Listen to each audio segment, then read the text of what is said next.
Hi, my name's Rob Ryder, speaking out of Cornwall. This video is going to be quite a short, condensed video regarding the housing crisis, which is something that really annoys me because it's not needed. Being a window cleaner, I clean people's houses, and the rents some people are paying are just off the scale. And other things, the amount of houses being turned into Airbnb, being used for other purposes, etc. So I'm going to go into that now. But people are never going to understand anything because they get lost in the complicated details of politics and life and everything. Go back to the video In Whom We Trust, watch that first, and then carry on from here, because your foundation has to be a bunch of crooks, treasonous crooks, run the country. If you don't start from that foundation, you're never going to understand anything and you're going to get lost. Traitors run the country. And that happens in all aspects of society. Public service, they're not public servants anymore, they're self-proclaimed leaders, and that has to be a basis for any kind of investigation. Regarding the housing, it's quite simple what's happened. So I was brought up on a council estate in Manchester called Wythenshawe. At the time, it was known to be the biggest council estate in Europe, still one of the biggest because it's growing. We lived in a three-story flats. We lived on the top floor. We were moved out when I was about maybe 9 or 10 because they needed to renovate it. That was in the days when you had no double glazing, no central heating, you had damp walls, cold.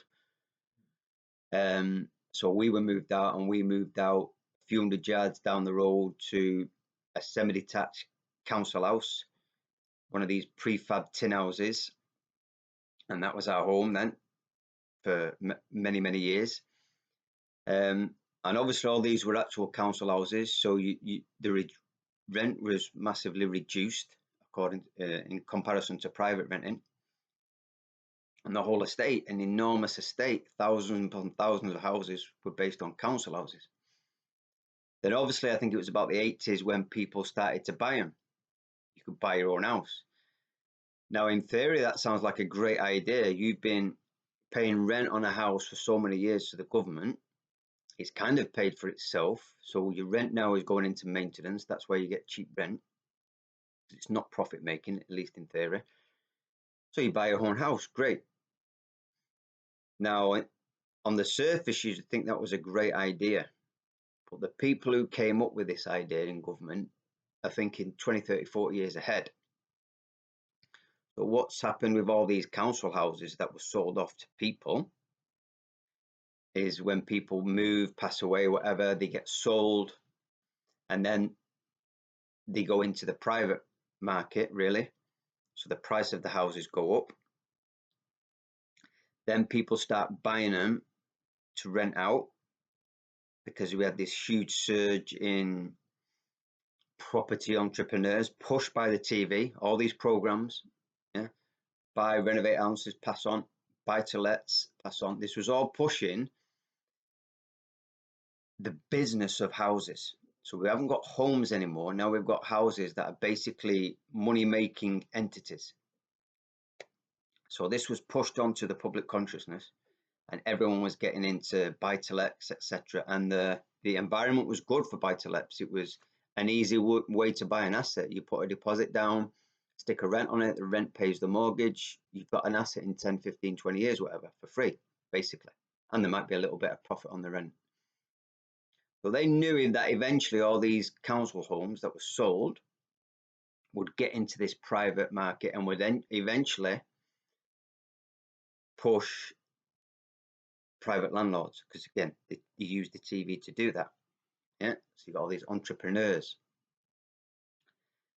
So that's what they've done. So now they've got to that stage, and then you have people like Samuel Leeds coming in, entrepreneurs again, who just sees a house as a business. So he might have a 4-bedroom house. Oh, I can actually split that into 3 separate rentals.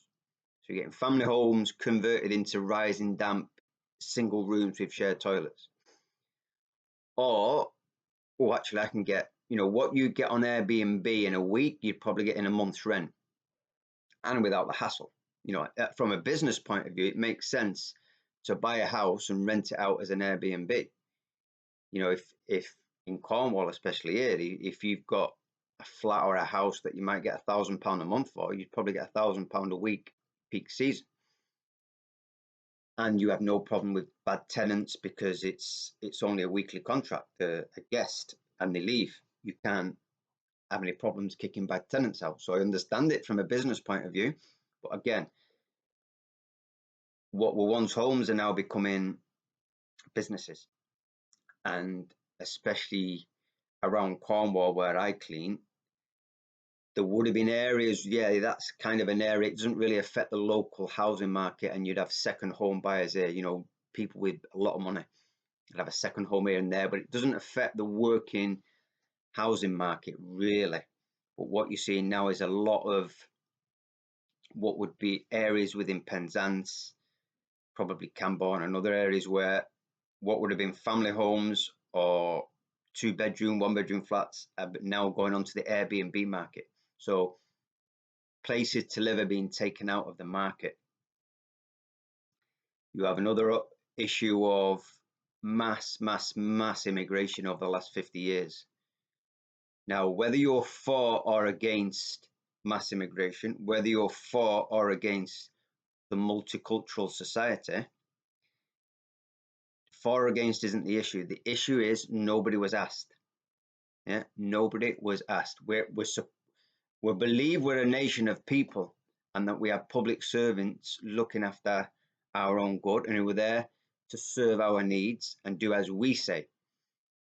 If you still believe that, I have no idea what planet you're on. Literally no idea what you're planning on. You don't hear the word public servant anymore. It's leaders. Yeah. So whether you're for or against mass migration and multicultural, fact is it was a political agenda, and these self-proclaimed leaders never asked the people. Now, Manchester was about, if you take her out, depending on how you draw Manchester, but about Greater Manchester million city. And in the last 40, 50 years, we've had millions of people coming in. We don't know how many. And I grew up in Manchester. It was a decent sized city. How many new Manchesters have had to be built to accommodate just the new people, never mind the rising population, native population. So, without asking anybody, no referendum, the population of this country has grew massively, which puts more stress on the housing market, which means that the people born and bred here, because of positive discrimination, are being kicked out. That's just how it works. So pushing on more though, because the reason is now we're seeing rents have absolutely skyrocketed. And that's because this thing has been planned in stages. Obviously, get rid of all the council houses. So that's the low paid working man and woman really have to go into the private sector now, paying double the rent. So they're gone and they've been passed on. So what were council houses now? You might have a council house there where I clean, and there it's been private. The rents are, you can't compare them, double. So they've got all the rents up. People can't afford the rents. A few years ago, you had everyone now pushed onto universal credit. Now, universal credit is more controlled by the government. They want to know more about your life. They have more impositions on you. They can have access to your bank account. So a lot of working people now can't get by without universal credit, mainly because of the rent and also council taxes and the cost of living crisis, which I've done in my video, which is nonsense. So people might say, well, why would the government want to give themselves extra costs of the burden of helping people with the rent? And the reason, because they know the illusionary state of money. It's just a tool to be used to enslave people. So the debt, the cost of paying extra money in universal credit to keep people in check with their cost of living, and especially the rents, is all funded by the government. Well, who funds the government? Well, your taxes and whatever money they haven't got. It's just debt. And who holds the debt? Well, we do. The debt is pushed onto us. It's all about creating dependency. And all the regulations that have been pushed on landlords in the last 2 or 3 years, the increase in interest rates for mortgages, mean that now your small landlord who might have 2, 3, 4 properties, and I can say there are some good small landlords out there, good small landlords who aren't overcharging rent. And it might be, you might be a family and you might be doing well, and you've bought your own house and you've got 2 or 3 kids. And if there was a buy-to-let market, why wouldn't you buy 2 or 3 houses, put them on buy-to-let, and when your kids grow up, they've all got in houses, give your kids a start. I'm not completely against buying a second home, but there's got to be limits. But what's happened, you've got it's all about making money, these Samuel Lees type people. But there's bigger entities behind that. So all these small landlords now can't keep up with the cost and the regulations. So they have to put the rents up massively or sell, because they have to invest in the houses. And this is where we know all these big investment companies are coming in, BlackRock, etc., massively invested in houses at the moment. This is all planned for decades and decades for them to come in at this point in time. Why? Because they've got massive financial backing. They can easily think 40, 50 years ahead, where your small landlord might just want to get by for the next few years. He can invest all this money over the next 30, 40 years. So all the regulations gets rid of the small landlords. The difficulty of buy-to-let now gets rid of the small landlords. Who's taking over? The big investment people. So they can have a long-term plan because they've got the financial backing. They can invest in the housings to keep these nonsense heat pumps and central heating and whatever things they have to do to become a landlord. They're not bothered if they don't make any money for years, because they're in it for the long term, and they've got that financial backing to be able to take a non-profit a good few years. And ultimately, it's not about profit anyway. It's about control. Taking all the wealth of the world into the hands of private people. This is what's been happening for decades, a long, long time. I've said before, I've said in my book, slavery was never abolished by the British. It was never a British Empire. It was a City of London corporate empire. Slavery was reframed as free trade, where international companies can go into other countries, set up businesses and buy things, land, resources, buy up everything, the assets of a country. The Bank of International Settlements, IMF, World Bank, they all promote loans on the basis that you privatize. I've said before, and I've said in my book, in Ukraine, they were offered $1 billion IMF loan if they privatized the land at the time of their revolution, 2014, whatever. They turned it down because it's got massive mineral resources. Zelensky came in, the first thing he did was accept the IMF loan and privatize everything. And now this proxy war in Ukraine, obvious that America and Britain and more have pumped billions into it. What did Trump say last year? Now I want payback. I want your resources. This whole thing is about systematically asset stripping the world, the whole world. The governments are involved, and it all gets sucked into investment banks. This is why the Rothschilds went into investment banking. They'd set up the central banking system, and they can walk away from it because it all feeds in to the investment banks and in big investment pension funds, etc.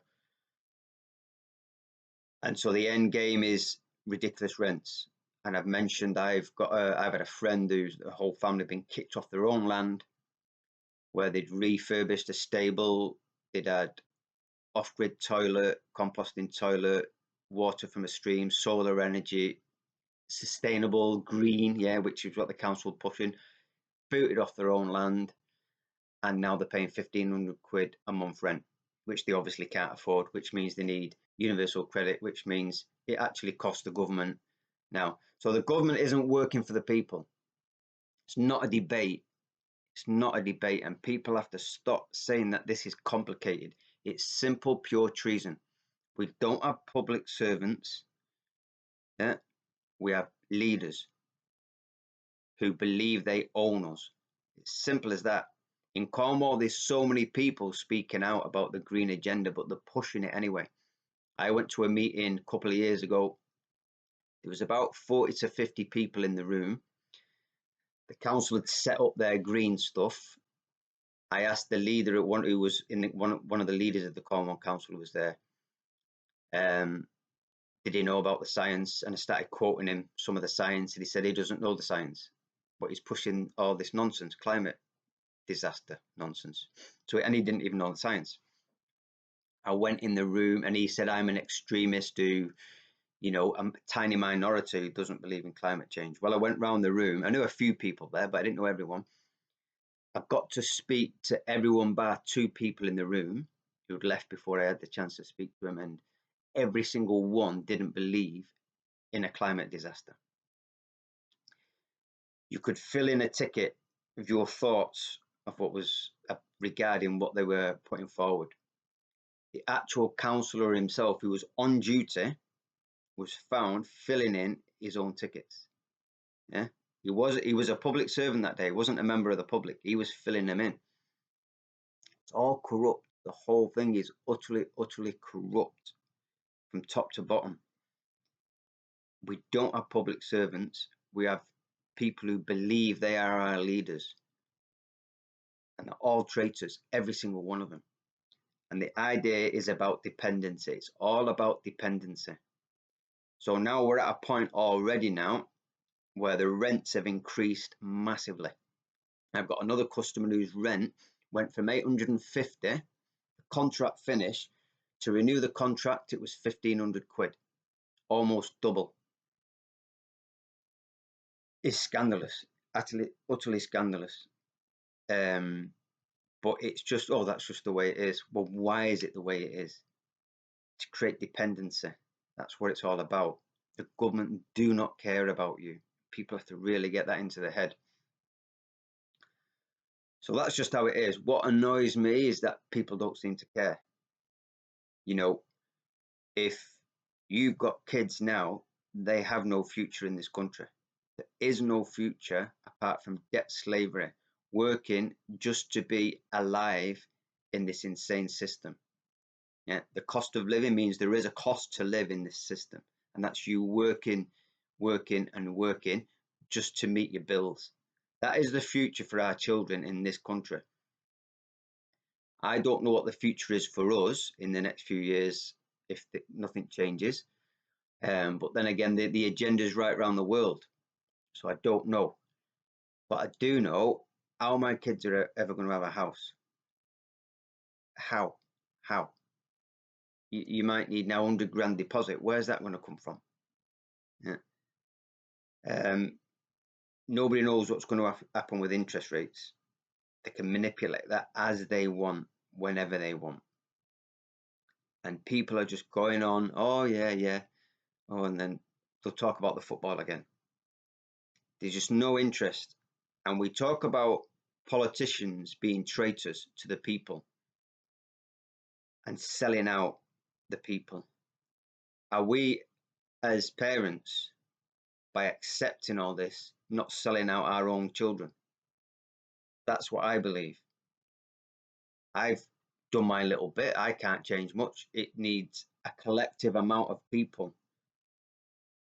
But to do that, you need the information of how the system works. You have people at picket lines. I want more money. I want more money. We want a pay rise. Yeah. Where's the money going to come from? No, I just want more money. Children, you have no idea Now, I'm sure people deserve pay rises. The cost of living is affecting everyone, but you have to understand where that money is going to come from. You can't just be a little teenager growing out, going, I want more money, give me more money. Ask them a question. All right, given the state of the economy, where's that money going to come from? No, no, I just want more money. Children, people have to educate themselves in the very simplistic way of how this system works and systematically challenge it and build up momentum. It's the only way it's going to change. No, we're selling out our kids. I don't care for me. I couldn't give a monkeys, because when your consciousness expanded and you realize the nature of who you are, which hopefully the next video I'll do about the book with Patrick, The Universe and I. It's all just an experience. It doesn't matter. Everything is just an experience. You can judge it as good and bad. You're going to be worm food in a few decades. It doesn't matter. But when you're in your 20s, you're not thinking that way. Life is an adventure. In my life, in my 20s, when I was traveling about and going around, life was an adventure. That's all it was. The adventure that's now. I would like my kids to have that now and have that 10, 20 years of life where life's an adventure. It's been taken away from us. And it's not them that are doing it. They can't change. They will never change. They cannot change. Don't believe Nigel Farage or Trump's going to change anything. They're just another version of shite, basically. Just another shade of shite. The only thing that will change will be a mass collective awakening within the masses. Simple as that. Become aware of the system, how it functions, and then demand change. And the more people do it, the more possibility of change. The more people go, oh yeah, but X Factor's on tonight, or the football's on, yeah, I can't be asked. Okay. Yeah. But in 20, 30 years' time, you have that chat with your children when they say, listen, I'm working myself to the bone and I've got nothing. How has this happened? You look your kids in the eye. Not my problem.